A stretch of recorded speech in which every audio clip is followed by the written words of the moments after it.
Hello student. अभी हम class 9th science book का फर्स्ट चैप्टर लेकर प्रेजेंट हैं, उपस्थित हैं। चैप्टर है मैटर इन आवर सराउंडिंग्स। हमारे आस पड़ोस की वस्तुएं, ये चैप्टर है। आप लोग ध्यानपूर्वक सुनकर समझेंगे। चैप्टर है As we look at our surroundings, we see a large variety of things with different shapes, size, and textures. Everything in this universe is made up of material which scientists have named matter. हम लोग अपने आस पड़ोस के में अपने आसपास चारों तरफ नज़र दौड़ाते हैं और जितनी सारी चीज़, बहुत बड़ी संख्या में बहुत सारी चीज़ों को हम देखते हैं जिसका आकार, आकृति और बनावट तीनों अलग अलग होता है। फिर भी वो ब्रह्मांड में, प्रकृति में जितने भी विद्यमान वस्तुएं हैं, वैज्ञानिक ने उस सब का नाम मैटर दिया, पदार्थ दिया। The air we breathe, the food we eat, stones, clouds, stars, plants, and animal, even a small drop of water or a particles of sand, each thing is matter. जो हवा हम सांस में लेते हैं, जो भोजन हम लोग करते हैं, जो पानी हम पीते हैं, जानवर, मनुष्य, छोटे से छोटा जीव और बड़ा से बड़ा जीव, सारे चीज़ को, सभी को पदार्थ के अंतर्गत रखा गया है। सभी पदार्थ हैं। We can also see as we look around that all around thing.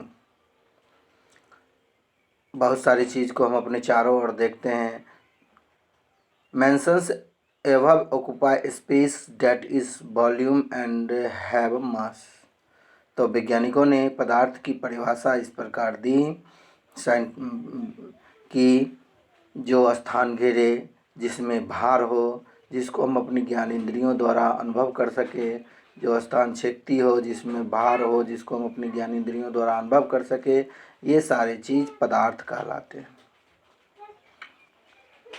Since early times, humans beings have been trying to understand their surroundings. Early Indian philosophers classified matter in the form of the 5 basic elements.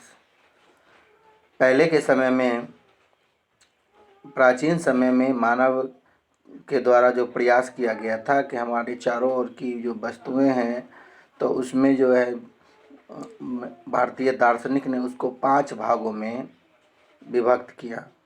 माने पंच तत्व में, the पंच तत्व, air, earth, fire, sky and water. ये थे हवा, पृथ्वी यानी धरती, आग, आकाश और पानी। और इसके अंतर्गत according to them everything living और नॉन लिविंग, इसके अंतर्गत सजीव और निर्जीव दोनों आते हैं। Was the made up of these 5 basic elements. और ये सजीव हो या निर्जीव हो, ये दोनों, सजीव और निर्जीव दोनों, इन्हीं 5 तत्वों के समावेश से बना है।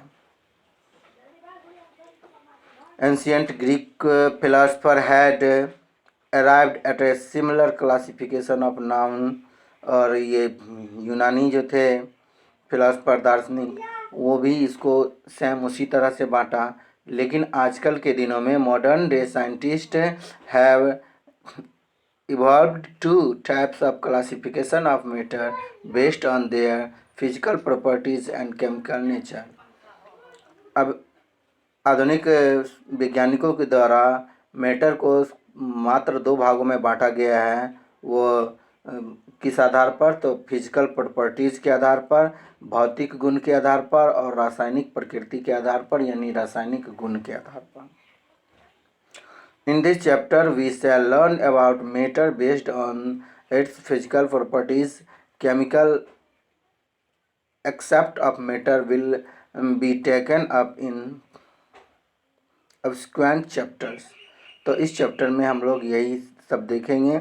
फिजिकल प्रॉपर्टीज पढ़ेंगे, केमिकल प्रॉपर्टीज पढ़ेंगे मैटर का, पदार्थ का। तो फर्स्ट है फिजिकल नेचर ऑफ मैटर, पदार्थ का भौतिक स्वरूप, भौतिक प्रकृति। फर्स्ट है उसमें matter is made up of particles. Matter जो है पदार्थ, वह कणों से मिलकर बना है। For a long time two schools of thought prevailed regarding the nature of matter. One school believed matter to the continuous like a block of wood, whereas the other about that matter was made up of particles like sand.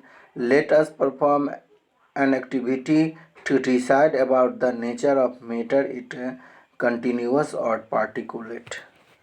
तो अभी तक हम लोगों ने ऐसा देखा। अब एक जो है ये क्या कहते हैं उसको, क्रियाकलाप के द्वारा इसको समझा जा सकता है, इसको देखा जा सकता है। क्रियाकलाप तो हम करके दिखा नहीं सकते हैं अभी, तो आप लोग हम समझा देते हैं क्रियाकलाप, और जो क्रियाकलाप है दिया हुआ यहाँ आप उसको अपने लैब में अपने घर पर ही करके देख सकते हैं। तो वह है कि बहुत समय तक पदार्थ की प्रकृति के बारे में दो विचारधाराएं प्रचलित थी। एक विचारधारा का यह मानना था कि पदार्थ लकड़ी के टुकड़े की तरह सतत होते हैं, परंतु अन्य विचारधारा यानी दूसरा विचारधारा जो था उसका मानना था कि पदार्थ रेत की तरह के कणों से मिलकर बने होते हैं। तो इसको हम लोग एक क्रियाकलाप के द्वारा समझें।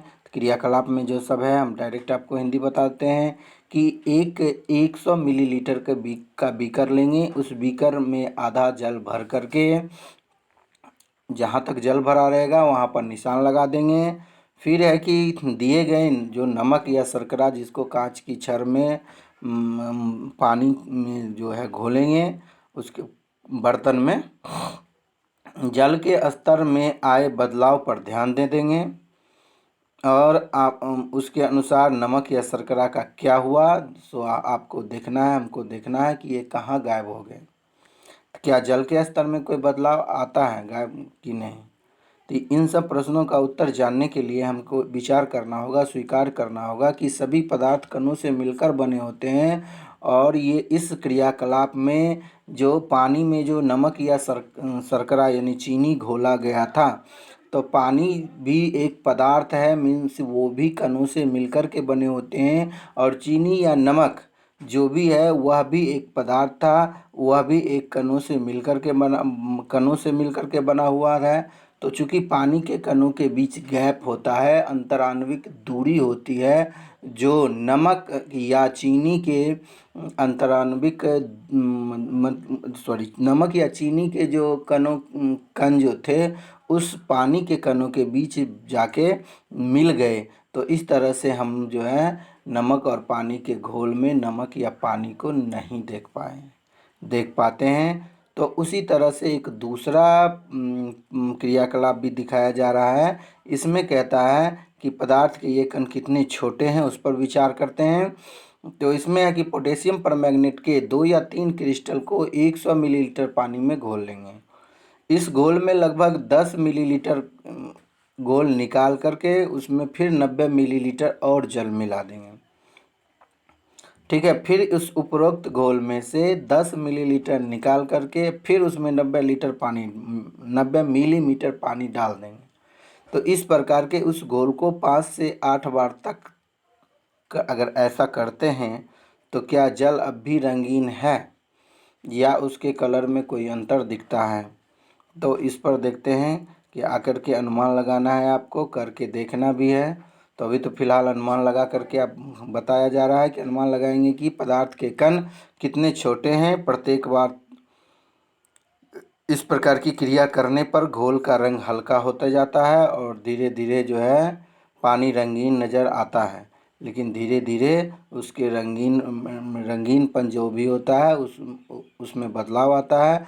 तो यह प्रयोग यह दर्शाता है कि पोटेशियम परमैंगनेट के बहुत थोड़े से क्रिस्टलों से पानी की बहुत अधिक मात्रा यानी 1000 लीटर की भी रंगीन हो जाती है। इसमें हम ये निष्कर्ष निकाल सकते हैं कि पोटेशियम परमैंगनेट के केवल एक क्रिस्टल में कई सूक्ष्म कण होंगे और ये कण छोटे छोटे कणों में विभाजित होते रहते हैं। अंततः हम लोग इस स्थिति पर पहुंच जाते हैं कि ये कण और छोटे भागों में विभाजित नहीं किए जा सकते हैं। इसलिए पोटेशियम परमैंगनेट की जगह 2 मिलीलीटर जो है डेटॉल से भी हम ये क्रियाकलाप कर सकते हैं और लगातार तनुकृत करके होने पर भी उसकी महक हमें मिलती रहती है। तो और सब धन्यवाद स्टूडेंट। और आगे जो है फिर नेक्स्ट क्लास में बताया जाएगा। तब तक के लिए धन्यवाद।